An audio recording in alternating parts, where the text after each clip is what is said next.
Salom do'stlar, sizlar bilan Yusufbek Official kanali. Men bugun sizlarga YouTube uchun ajoyib footajlar yasashni o'rgataman.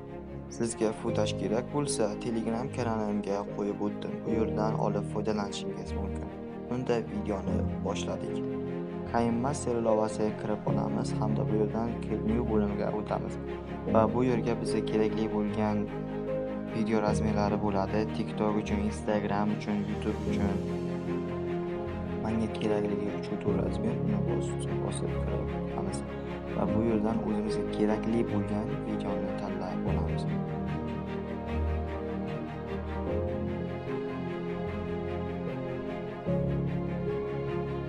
Videoni tanlab olganimizdan so'ng bu yerdan chiqamiz.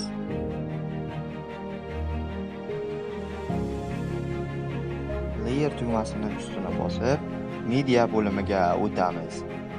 O'tib olganimizdan so'ng Telegramdan saqlanib qilib olgan footajlarimizni birini tanlaymiz. Tanlab olganimizdan so'ng Animations bo'limiga kiramiz. Va bu yerdan o'zimizga kerakli bo'lgan animatsiyalar turini tanlaymiz.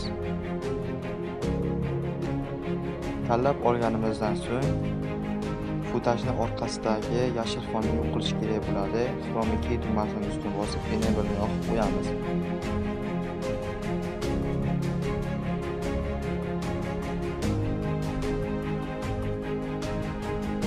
Mana qarab turibsizki, footaj orqasidagi yashil fon yo'q bo'ldi. Videoni boshdan qilamiz. Qarab turibsizki, footaj. Video yoqqan bo'lsa, like tugmasini bosib qo'ying. Podpisatsiya tugmasini bosishingizdan chiqmasin. Chunki bunday